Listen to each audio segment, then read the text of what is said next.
La Biblia es una colección de muchos libros que cuentan una misma historia de principio a fin, pero todos esos libros fueron escritos en diferentes estilos literarios. Sí, piensa en esto como si entraras en una librería donde cada pasillo tiene una clase distinta de literatura. Tenemos historia o poesía o narrativa, y cuando eliges un pasillo y tomas un libro, vas a tener expectativas muy diferentes. Buscarás cosas diferentes. Cierto, todos los libros son literatura, pero comunican de maneras muy diferentes. Sí, y es lo mismo con respecto a la Biblia. Si no prestas atención al estilo en el que están escritos, te perderás el esplendor de cada libro. Entonces, ¿cuáles son los principales tipos de literatura en la Biblia? Bueno, primero que nada tenemos la narración. Compone nada menos que el 43% de la Biblia. Después de eso tenemos la poesía, que compone el 33% de la Biblia. Y luego tenemos lo que podrías llamar discurso en prosa, que compone el 24% restante. Casi la mitad de la Biblia es narración. Sí, y esto no es un accidente. Las historias son la forma más universal de comunicación humana. De hecho, nuestros cerebros están diseñados para recibir información a través de historias. Y las historias son realmente entretenidas. ¿Por qué? Bueno, las historias nos entrenan para encontrarle sentido a los eventos que aparentemente suceden en la vida al azar, tomando esos eventos y poniéndolos en una secuencia. Y luego, cuando están juntos, puedes empezar a ver el significado y el propósito de todo. ¿Y qué es lo que une todo esto? Bueno, las buenas historias siempre tienen un personaje que quiere algo, y luego, a través de estos personajes, el autor puede explorar las grandes preguntas de la vida, como quiénes somos y qué es lo que verdaderamente importa en la vida. Y una buena historia siempre involucra alguna clase de conflicto. Algún reto que superar, justo como en nuestras propias vidas. Y eso nos obliga a pensar en nuestros propios retos, en por qué hay tanto dolor o decepción en el mundo y qué podemos hacer al respecto.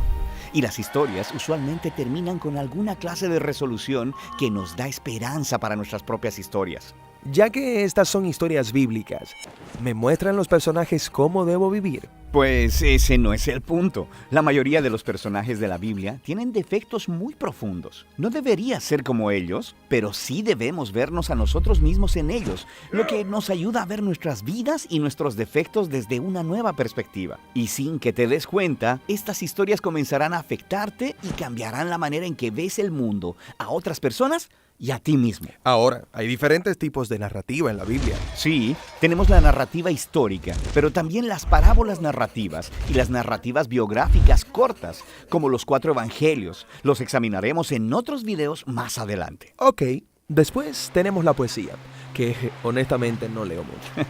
Sí, como la mayoría de las personas, pero uno de cada 3 capítulos en la Biblia es poesía. Sí, ¿por qué tanta poesía? Bueno, los poemas hablan principalmente a través de un denso lenguaje creativo, uniendo imágenes para ayudarnos a visualizar el mundo de manera diferente. Los poemas usan mucha metáfora para evocar tus emociones y tu imaginación. Mucho lenguaje elegante, pero ¿no sería más fácil simplemente decirme lo que necesito saber? Bueno, piénsalo. En la vida tendemos a formarnos rutas mentales y pensamos mediante estos caminos familiares que son muy difíciles de escapar a través de la lógica o el razonamiento.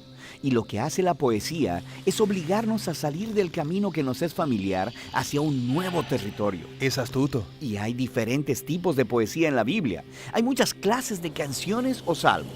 Después tenemos la poesía reflexiva de los libros de sabiduría. Y luego tenemos la resistencia apasionada de los profetas. Ok, el último gran tipo literario es el discurso en prosa, que compone 1/4 de la Biblia. Sí, estos son discursos, cartas o ensayos. Y el enfoque aquí es construir una secuencia de ideas o pensamientos en un argumento lineal que requiere una respuesta lógica, como «Hey, ¿has pensado acerca de esto? También deberías considerar cómo se conecta con esto otro. Y si haces esto, entonces verás que esto es el resultado y a la luz de esa conclusión, por tanto, probablemente debes dejar de hacer eso para que esto otro sea el resultado». Así que me estás persuadiendo con razonamiento. Sí, el discurso te obliga obliga a pensar lógica y consistentemente y luego a hacer algo al respecto. El discurso bíblico se encuentra en los conjuntos de leyes, en la literatura de sabiduría y en las cartas escritas por los apóstoles. Está bien.